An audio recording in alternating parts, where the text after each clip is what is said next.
Okay, people, it's time to pay the bills. It's time to pay the lunch, as we say. It's another great lunch and learn presentation for you here before we kick off into the afternoon activities. We have Jake Moskowitz, who is the head of the Emoto Institute, with us today to chat with you a little bit about something I think is going to be quite interesting, actually. Jake spoke here last year, a year ago, at this event, and also was recently one of our presenters at our Marketing CPG event in New York back in May. It's a thrill to have you back, sir. Thanks for coming back again, and please give him a warm welcome. Jake, take it away. Thank you. That's the clipper. Can you guys hear me okay? Yeah, it sounds like it's working. So I have good news and bad news. The good news is this is not a sales pitch, I promise you, not at all. The bad news is it is going to be very controversial. So some of you may not be too happy with me at the end of this conversation. I'm okay with that because the goal is to spark a conversation and really to spark a revolution in this industry that is desperately needed. And even listening to the conversation today makes me realize it even more, how desperate we need this revolution. So the conversation today is about the double standard between the way that we treat media and the way that we treat data in this industry. I'm just going to start off with some really quick background. We are Emoto. That's that logo over there. Emoto is a subsidiary of Ericsson. Ericsson is a $26 billion telecommunications company that builds the cell towers and the networks and oftentimes runs the networks for carriers. So every major carrier in the US is a major client of Ericsson. 80% of data and texting and calling in the US runs through Ericsson equipment. We are owned by Ericsson. Our job as Emoto is to leverage the data that runs through carrier pipes, particularly by enabling marketing companies to benefit from carrier data. And so within Emoto, my focus as the Emoto Institute is to provide thought leadership, which really is awesome because it gets to just be honest about stuff. And the focus is really on areas where carrier data can help. So there are two major areas we focus on these days. One is 5G. Some of you have actually been at my 5G presentations. I hope that they've been useful. And the other one is about data quality. And that's what today is about. The main theme is media versus data. I think of it as the where versus the how of media. And we in this industry are obsessed with the where. We worry about where our ads are running, white lists and black lists. We worry about brand safety. What content is my ad running next to? We worry about viewability. Is my ad running above the fold or below the fold? Are people seeing it? We worry about fraud. Is it running on a real device or a fake device? We are not paying anywhere near enough attention to the how ads run. How are we deciding what ads to run and what ads not to run and where to run them and not? And the answer is data. Like, we're making decisions based on data. Sometimes it's machines making data or decisions based on data. Sometimes it's people making decisions based on data. But it runs the gamut. It's everything from a segment designation. This device ID, it's in a segment or it's not in a segment. That's data that's causing us to make a decision. It's bid request metadata. It's triggering a bid based on metadata in a bid request. That might be a machine doing that, but that's all based on the data in that bid request. And then lastly, attribution. An attribution report is data that oftentimes a human being is looking at and making a decision based on the data in that attribution report. And what this is all about is basically, how do we know that that data is true? Like, we're very skeptical about the media we buy. Like, how do I know that it's viewable? How do I know it's running where I want to run, et cetera? Do we ask the same level of questioning about the data side? I think the reason why this problem came to be, one reason, is because when we had this revolution in the industry around transparency, maybe 5-7 years ago, a lot of media ran in a managed service context, which meant that most of the money we were spending was on media. So that's where the focus was. But these days, so much more money is spent self-service. And a self-service capacity, when I look around, I look for media industry norms on CPMs, it's pretty much equal in terms of how much we're spending on the actual inventory versus how much we're spending on the data to add on to that inventory. And so my view is our perspective should be about equal in terms of how much we expect to know what we're getting from the data versus the media. And it pays major benefits. So this is a view of integral ad science norms from 2005 to 2015 to 2018. This is looking at brand safety and viewability.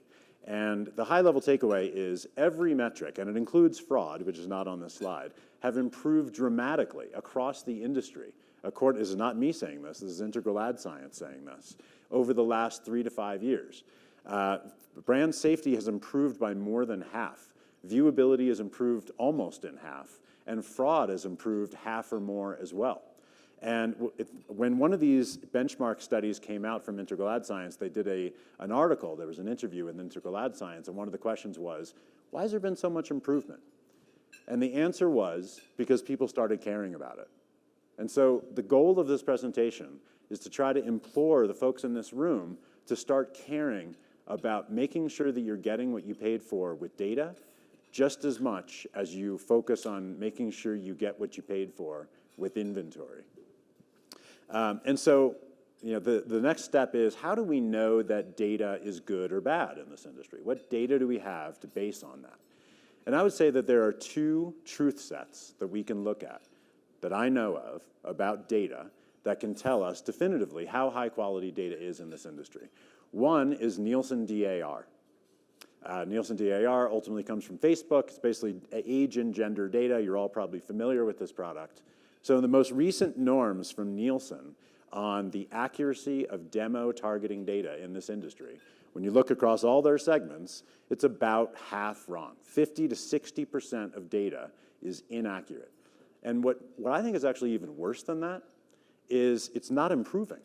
Like if you look year after year after year, the most recent benchmark says that it improved 1% year over year. 1%. So while in fraud and viewability and all these things, we're improving half, in data quality, we're improving 1%.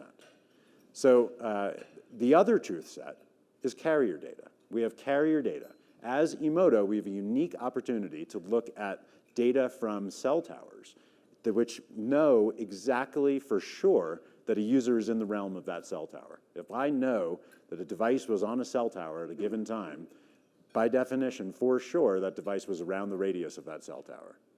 And so it's a truth set that we can use to know the quality of data. And so over the course of the last year and a half, we've run over 100 studies of every kind of data set we can get our hands on about the quality of location data in this context, while using a carrier data truth set to determine whether it's right or not. So I'm going to take you through some case studies of what we've found from over 100 studies. And what I mean by this is, you get a lat long, right? It's got 6 decimal places. It looks great, right? But what if that lat long, it's very precise, but what if it's very precisely in the wrong place and the user was actually somewhere very far away from that? It doesn't matter how many decimal places are in a lat long. What matters is whether it's actually true or not. And so when we do that, we match deterministically by ad ID from all kinds of different location data sets, and I'll get to those in a moment, to carrier data. What do we find? Across over 100 studies, every data set that we've ever looked at, 39% of data points are within a mile of where they were supposed to be. 39%. So fraud averages something like 9% in the industry. So we're saying so just purely on like wasted spend, I would argue that data quality is a multiple times larger problem than fraud, and yet it gets way less focus than fraud. And this one I think is actually even worse. When you cut the results by raw data versus filtered data, and what I mean by that is when we look at data straight from bid requests or straight from SDKs with nobody ever attempting to filter out inaccuracies versus when we look at data sets that went through a third party that claims to have filtered out inaccuracies in the data that they're using, the difference is minimal. Only 28.4% of inaccuracies are filtered out in data that go through third parties that claim that this is what they do for a living. So 72% of inaccuracies remain. And it's not just bid stream data. Like there's this unfortunate belief in the industry that bid stream data bad, SDK data good. It's not actually true. And you guys actually already know this, because when you open your Maps app on your phone, how often does it start off as a big, huge light blue circle, and it takes a while for it to kind of get closer and closer to where you are? So you know that SDK data is not perfect. It's just not a perfect technology. And our metrics, our measurement proves that out. We've looked at every major SDK data that we can find, and we consistently find that the accuracy is about 60 to 75% accurate. So definitely better than bid stream data, but nowhere near the level of accuracy to use it as a truth set to build an attribution study, for example. You have to be able to know which data is inaccurate and which data is accurate and what to use. And then last case study, it is really important to do this consistently. Like here is a very well-known location vendor that we measured in 2 different campaigns on 2 different brands a month apart. And in one campaign, they measured at 89% accuracy. Really good, among the best we've ever seen. Exact same vendor, exact same basic product, 1 month later for a different brand, 12% accuracy and 26% accuracy in 2 different segments in a campaign. So it's not to say that this particular vendor has any unique issues, it's just lack of consistency in what we have found in the data that we've looked at. And what's so amazing about all this location stuff, I'm going to come back outside of location for a moment, but lastly, these are 2 slides from a study that Factual released just a few weeks ago. And one of the questions was, how do you rank the importance of features when you're deciding what location data to buy? By far the #1 answer is quality, more than the next 2 combined. And there was another question, which is, which factor is most important when evaluating the quality of location data? And by far the most important, the biggest answer was accuracy, bigger than the next 2 answers combined. So marketers and advertisers, they claim to care about accuracy and quality, but that's not what they're getting today. And so, I'm going to give you guys some examples of what you can do to fight this today. It's not that easy, but here are some best practices of what you can do. One is pure sniff test. This is an actual screenshot from the LiveRamp data store just a couple days ago. I'm just giving you a straight up screenshot of a segment that is supposedly devices that have visited a Hyundai dealership location at least once in the last 30 days. So not lookalikes. This is devices that were actually physically seen in a Hyundai dealership. And it's not cookies. This is just mobile ad IDs. So it's not like 10 cookies to the same user. This is like actual devices. 67 million devices were seen in a Hyundai dealership last month. That means in this room, it should be around 1 in 5 of us went to a Hyundai dealership last month. Who here went to a Hyundai dealership last month? 1. So, and you have the right to pay $1.25 CPM for that if you like. I just love this game, so I'm going to give you a couple more. Here's an Axiom segment, very well-known, respected brand. BP Motor Club, which I'd never heard of before, has 102 million mobile devices in it. Who here's in the BP Motor Club? 0. Okay, last one, not least, this is my favorite. Another Axiom segment for Millstone Coffee, which no longer exists. It actually closed down about 4 years ago. But you can spend $1 CPM if you want to reach 128 million mobile devices in the US that are likely Millstone coffee drinkers. And I got more, because you guys like these. 260 million devices in the US are likely high spenders at McDonald's. That's from a very well-known, respected brand that was recently sold by Group M. And I got more. There's 290 million devices visited an Arco gas station last month. Arco gas station is a regional gas station brand, for those of you who don't know it, from the East Coast. It's on the West Coast. 290 million, that's almost every device. So the first thing to do is use the sniff test. The second thing to do is listen for triggers of words that people use that don't really mean what they're supposed to mean. The first one is deterministic. This word gets thrown around all the time. And in science, deterministic means you know for sure. In our industry, unfortunately, this term doesn't mean that. It simply means I didn't change it. It simply means I got it from someplace, and I'm still using it in the form in which I got it. It doesn't have anything to do with whether that data is actually true or not. The same thing actually can be said for first-party data, too. Just because it's first-party doesn't make it accurate. It all comes down to where it came from. Next one, transparency. In media, transparency means prove what percentage of my impressions were not fraudulent, viewable, et cetera, et cetera. But for some reason, there's this disturbing trend in data that transparency is starting to simply mean tell me whether there's lookalike modeling or not, or tell me what company you got the data from. That's not enough. Like, it just showed you very well-respected brands with crazy non-sniff test data. So you may have heard of this data labeling initiative across the industry. I'm not in favor, because it's making people think that they're solving the problem without actually doing anything about accuracy or quality of data. Next one is, if I can get it to work, accurate. People use the word accurate when they actually mean precise.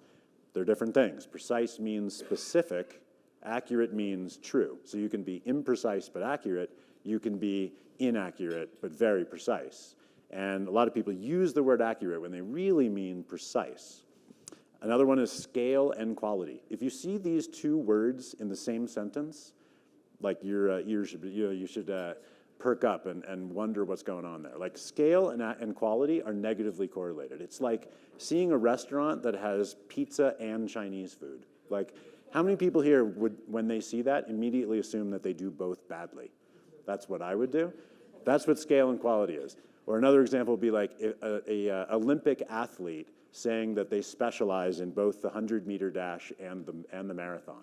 Like, that's maybe a better example. These two things are negatively correlated. You can't optimize to both scale and quality. It's not possible. So the rest of them get in a little bit more into the details, and unfortunately, we're not going to have time in this setting to go through them in detail. So I just want to kind of give you a glimpse of what they are, so that if you want to talk to me about them later, or if you want to have the Emoto Institute into your offices to talk more about this stuff in more detail later, and I can give you guys some good recommendations from folks in the room who've had us in their offices and I think had a good experience. We're happy to do that. The first one is a day in the life of a data point. So we walk people through the 7 steps in the creation of a segment from the moment that a data point is created all the way through the point where a segment is used in a campaign. And in each one of those 7 steps, all the things that can go wrong. And also, even more importantly, all the human decision trade-offs that need to happen between scale and accuracy at each one of these points. At every one of these points, a human has to decide, should I optimize for scale or should I optimize for quality? And unfortunately, today, we as an industry are only measuring them on scale. So one should just assume, I would recommend just assuming in all cases, unless proven otherwise, that people focused on scale rather than quality. So quickly, the first one is occurrence. The data occurs. Second one, it is categorized. So the raw lat long is not useful. Knowing that it's a visit to a Subway shop, that's more important. Third one is defining a segment. So a Subway shopper could be somebody who went to a Subway once in the last 6 months, or it could be once in the last 3 days. Those are both Subway shoppers, but they mean very different things. Then we have lookalike modeling, which, again, like, you can have lookalike models that can optimize for scale, or you can have lookalike models that optimize for quality. You cannot have both. Match rates. Every time you match to a DSP or to a live ramp or something like that, there's data loss, there's inaccuracies. Sometimes you're matching multiple times. You want to know the details of that. Cross-platform. If it's mobile data, but you're buying it on cookies, there's inaccuracies and probabilistic modeling in going from one platform to another. More data loss, more inaccuracies. And then lastly, but most important, use. Even if a segment is perfect for some reason, human beings ultimately have to decide which segments to use. And the same trade-offs exist. If you use the best segments and only the most relevant ones, you have less scale. And so there's that constant trade-off between scale and accuracy. And another thing I'll show you guys is ACPM, which is a very simple concept. It's the accurate CPM. So it's very simply, if you have a $3 CPM, but you have an inkling that half the data you used is inaccurate, which is, I would generally use as a rule of thumb for data unless proven otherwise, then if you divide $3 by 2 to account for the 50% accuracy, you actually get a $6 ACPM. So it's simply adjusting a CPM for accuracy. So if you're comparing open inventory to a PMP, for example, the price might not be the same. But if you compare them on a CPM, that's a much more apples to apples comparison. So this is simply a tool to compare apples to apples, different data sources, different segments, different inventory sources, different sets of inventory on exchanges. And when given more time, we can walk through examples on the segment side and the supply side, but we don't have time for that exactly right now. And then last but not least, we have a set of RFI questions, because we get a lot of RFIs at Emoto, and a lot of them are written for marketing people to answer. The main rule of thumb when writing an RFI we recommend is to make sure that the RFI questions are things that only the product team can answer, not the marketing team. So we actually have a set of 8 RFI questions, or areas of RFI questions, that we recommend everybody ask of their vendors or potential vendors to really get to the bottom of the trade-offs that they're making between scale and accuracy that everybody faces. It's not unique to any company. Everybody faces trade-offs. And the question is really, what trade-off are they making? So we don't have time to go through the 8 today, but there's 4 based on the data source, and there's 4 based on the use of the data in building segments. And this one on the right here is a screenshot from my phone when we moved offices about 2 miles away last year. I wanted to go to lunch a month after we moved offices, and Google Maps thought that I was at my old office that I had not been to in a month. So, and that's Google Maps. That's like the company, and I have a Google phone. So this is like, best of breed of what location data is going to be like, and it thought that I was at my old office. So it just goes to show imperfections in the technology, and sort of an example of bad data out there. And I'd love to talk with you guys in more detail about what these RFI questions are. But to sum up today, since we're short on time, 4 crucial steps to better data. The first one is prioritize. Just focus on data quality. Put the same level of focus on getting what you paid for on the data side that you do on the media side. Number 2, recognize that price and scale are negatively correlated with quality. So if you're picking a segment based on which one's the largest or which one's the cheapest, basically by definition, you're getting a lower quality segment. And so you want to think about ways to compare them apples to apples. And that's the third one, calculate. Try to come up with an apples to apples comparison, to make sure that you're not swayed by whichever segment is the largest or whatever segment is the cheapest or whatever inventory is the lowest CPM. Because you generally get what you pay for. Like, if something is cheaper, there's a reason for it. And the last one is ask. Seek much deeper answers to reveal the trade-offs that vendors are making or partners are making that everybody faces. Everybody has these trade-offs, and there's a lot of them. There's no way around them. We do just like everybody else does. Just a question of which side of that trade-off do you choose? And by asking really detailed questions that only the product team can answer, you can get out what people are actually choosing on that, on that scale versus quality conundrum. And the last thing I was going to tell you guys is if you like the content from the Emoto Institute, we actually have a podcast that is live right now on Stitcher, Spotify, Google, and Apple. It's called Five, F-I-V-E, the 5G podcast for marketers. It's about 5G. It's about the impact of 5G on marketing. We just released an episode today about the impact of 5G on privacy, which it's a detailed one. Some of them are much more higher level. There's one on data, there's one on retail, there's one on programmatic, which is not out yet. And we're also going to be doing a live episode at Adweek, on stage at Adweek. So I'd love to have you guys check out the podcast, and I'd also love to talk with you guys later about potentially having the Emoto Institute into your offices and talk with you guys in more detail about either about 5G or about data quality. And I look forward to more substantive conversations with you guys. Thank you.